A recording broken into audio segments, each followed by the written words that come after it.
In today's video, I will detail and prove to you the fastest possible way to level up Warzone and Cold War weapons. This was done inside Plunder. I leveled up a weapon 10 levels in a single game playing solo. If you're interested in fire team, zombies or multiplayer, I have got a video in the description on how to do it on those games as well. But for today, a lot of people know of the strategy I'm about to show you, but you're all going to approach it slightly differently. I've done some testing and I want to ensure we all use our double XP tokens wisely. And of course, this extends to double weapon XP weekends. If you enjoy the video, learn something new, why not drop a like on the video to support the channel, or maybe even subscribe, making it much easier to find even more Call of Duty videos later down the line. My name is Gabba, and I ask you, how many bounty contracts do you think are in a Plunder map? Answer later on in this video. Here is a screenshot of the Warzone Plunder map, for example. Hypothetically, if your team completed every contract in this match, you would have earned enough XP to equivalent 720 kills in just a 20-minute game. Everyone on your team would have received that weapon XP. If you didn't know, by completing a contract in Plunder or in Warzone, it rewards each of your team members with 500 weapon XP.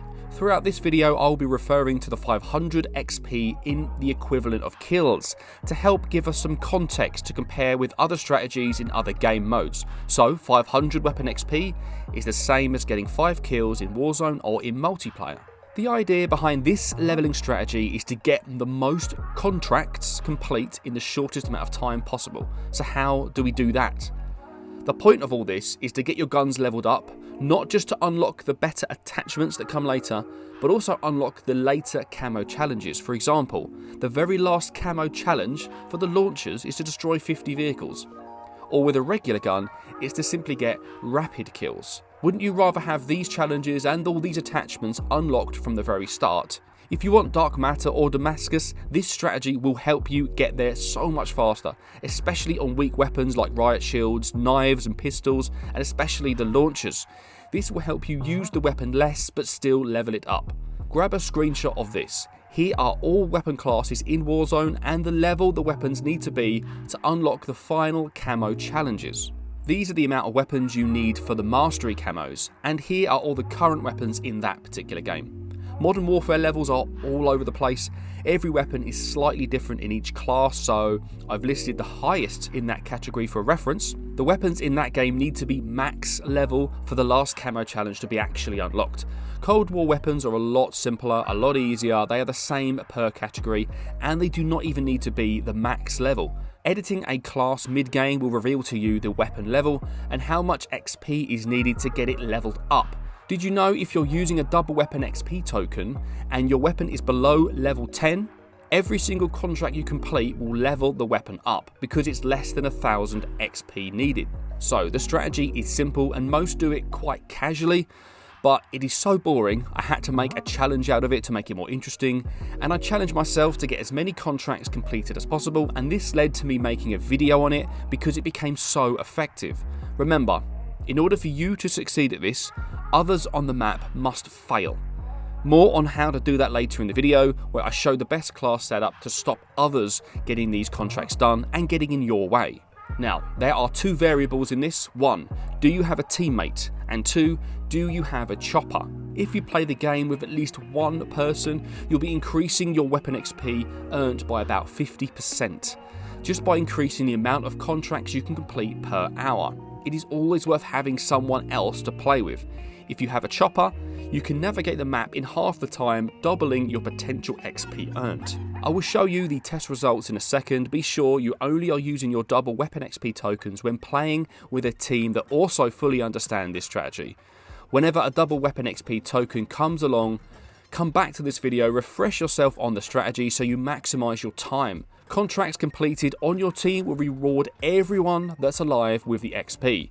Do your best only to complete these challenges while your team is all alive.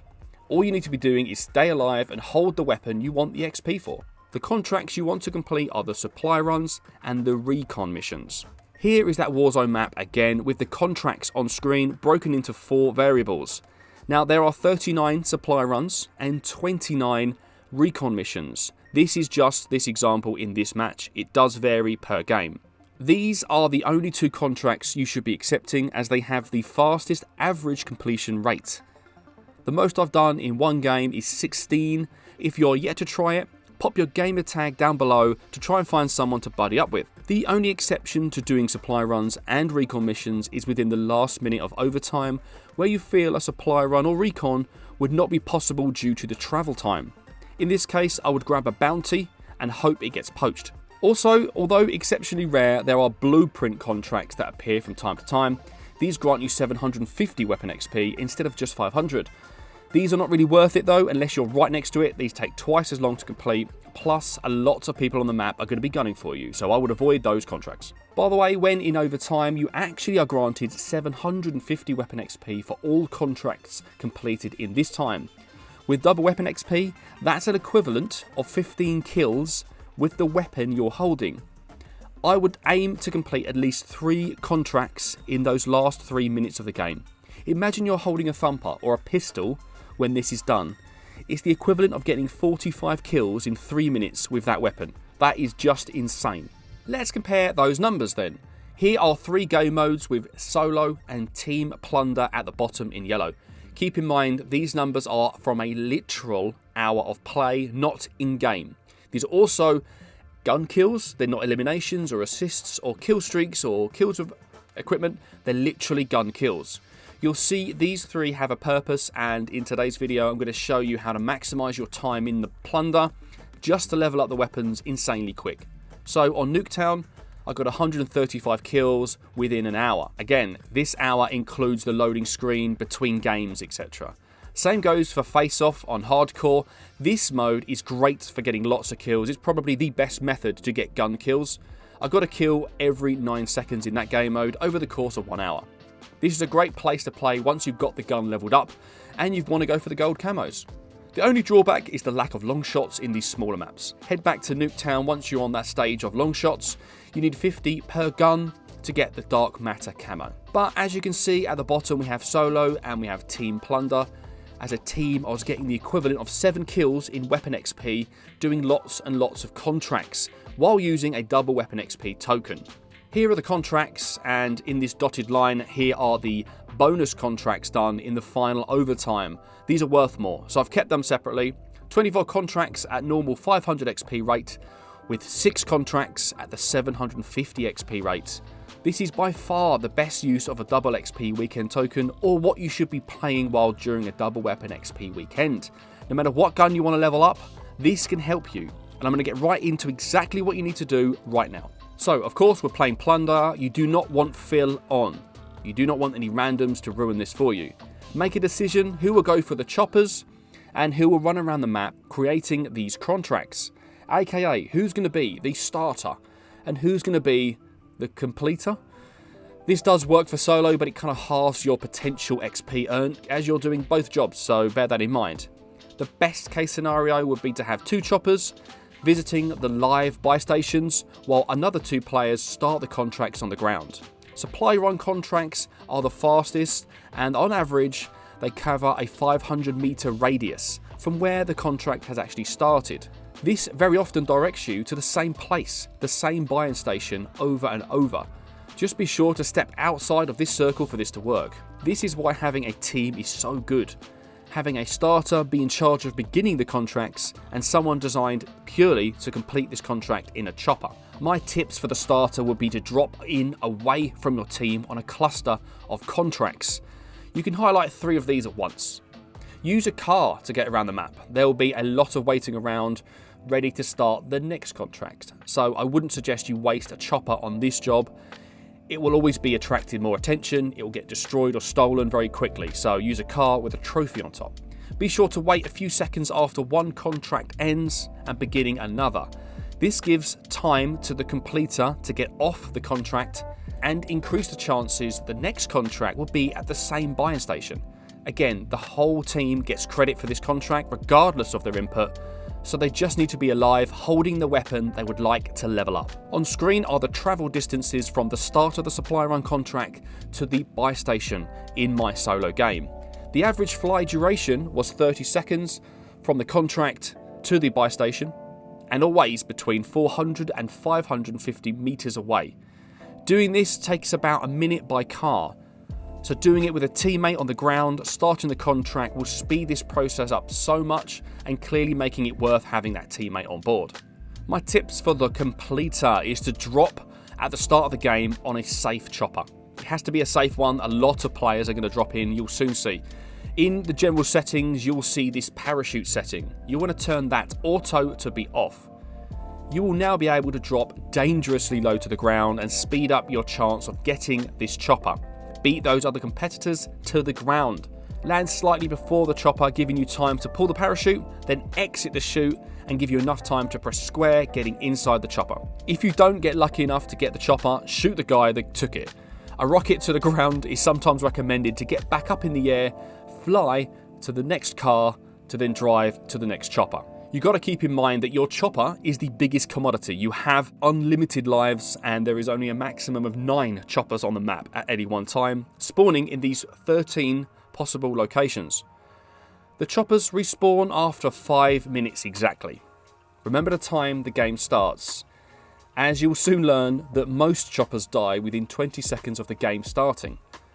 They will always respawn in the same place, and that place is set at the start of the game, so make sure you scan the map before you land in so you know where they might be later on. After 5 minutes, if you need a chopper, head back to one of these locations to collect a new one, being sure to destroy the old vehicle. These choppers are so rare, you should never risk their life. If it's ever too hot, you see red dots on the minimap. While in possession of the chopper, be sure to avoid these fights. A destroyed chopper is a huge setback, so make sure you fly away, maybe collect that mission later on. While in the possession of a chopper, as soon as you can, use the backboard of the back seat to trophy the chopper. This can stop most missiles and nades, even without a direct line of sight. They must have updated that, so now a trophy system is very viable on a chopper in the back seat. There are sometimes 2 choppers in this stadium, so it's a great place to drop. As is the south of the docks. This is always slept on. No one ever knows that there's a chopper right here, so try and grab that one if you'd like a new one. And the more extreme ends of the map, for example in Dam, of course at the bottom, and very lower part of hills just off screen on my screenshot here. Remember, after 5 minutes the dead choppers are going to respawn here, so maybe mid-game grab a car and drive down there if you're aware that one's going to spawn there soon. Of course, while in a chopper, you're going to be on everyone else's minimap. They can all hear you, they want you dead, you're stealing their contracts. They want the chopper for themselves. You're going to gather a lot of attention and people are going to want you dead. So be aware you're going to get shot at. Use the flares on the back of the chopper to clear off any kind of rockets coming your way. You have to wait to the very last second. If you've got flares, there's no reason to jump out. The flares are very good. They're very forgiving. Just make sure you hear that. You know the one I mean. You then pop the flares. You've only got one set. If a second rocket comes your way, don't worry, you can still dodge these by getting behind buildings. Try pressing the jump button 5 times to swap seats. If you swap seats after going behind a building, you'll rapidly drop fast. Really drop fast, get out of the line of gunfire. This works really well. It's quite an advanced technique. Give it a try next time you're in. 5 times, 1, 2, 3, 4, 5, and you'll rotate back into the driver's seat again. Some attachments like the Cavalry Lancer from Cold War weapons really damage your chopper. If you want to see more on that attachment, let me know in the comments. I haven't fully tested that yet, and maybe I should make a video on it. Maybe let me know in the comments. Now on screen's the class I suggest you're using while leveling up your weapons. Of course, ignore the primary weapon. You can change that to, of course, the gun you want to level up. All Cold War weapons get a suppressor at level 20, so maybe boost a few of those to level 20 before using them. You get the Cavalry Lancer quite early on, so once you've unlocked it, use that barrel to take out opposition's vehicles a lot quicker. Completers could carry the Pilo rocket launcher as well. This again can help take out opposition's choppers. And the starter could use a knife. Use the knife to run around the map a lot faster, of course. EOD to survive the blast. Restock to get more proximity mines, to lay traps on the shops and of course competing cars. And you want to use Amped perk as well. This is to swap to a rocket launcher much faster and also work towards those camo challenges. And you've got heartbeat sensor at the bottom there. This is of course to use while doing recons. You haven't got much else to do, so why not look at your heartbeat sensor just to confirm there's someone coming to kill you. While on the subject of recons, these are actually very viable as well because their completion time is still really good as they spawn quite close. These take around 20 seconds to drive to and 30 seconds to complete. They only take 15 seconds, by the way, if you have 2 people on the point.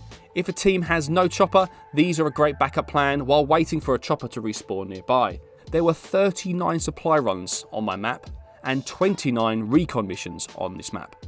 To compare, there were 54 bounties to answer the question at the start of the video. 54. It's quite a lot. There's also only 22 scavenger missions. Of course, these missions are so rarely done anyway, but people do them. As I was counting things, I found there are at least 66 buy stations on Verdansk. I'm sure I've missed some, but here's the ones I remember. Of course, not all of them spawn every single game. Remembering where these buy stations are can speed up supply runs so much, as some of these are just not suitable for dropping with the helicopter. Again, to drop faster, change chairs 5 times, jump, bump, jump, jump, jump. When you see the helicopter's shadow on the floor, you can safely hop out and not take any damage on the helicopter. By the way, in Rebirth Island, you only get 300 weapon XP for a supply run. I guess this is probably because the map is on average much smaller. Still worth doing if you're going to play that Rebirth Island. Grab the contract, why not? My suggestion is to level up all of the weapons over the course of a few days, perfecting the strategy, using the tokens you've earned in the Battle Pass, pretty much getting the grind out of the way. Once they're all done, you can move on to playing the game normally, earning the camos as you would want to in other game modes you prefer. You can actually level up weapons, by the way, in the warm-up stages. It doesn't work towards camouflage, but it does actually level up the weapon, especially do this when you have a weapon XP token live or during a double XP weekend. But that pretty much wraps up the entire video. A lot to go through. A lot of people know how to do this strategy, but now you know exactly how. My name is Gabba. Maybe you could subscribe to the channel for more Call of Duty videos coming very soon. I go into a lot of detail and in depth on some subjects. I don't want to be vague. I want to be exactly, and I want to know the science behind it. So if you enjoy the video, please drop a like. Of course, that'd be fantastic. And of course, subscribe for more. My name is Gabba. I'm going to let you get on with your life because I've just seen how long this video is. I actually apologise.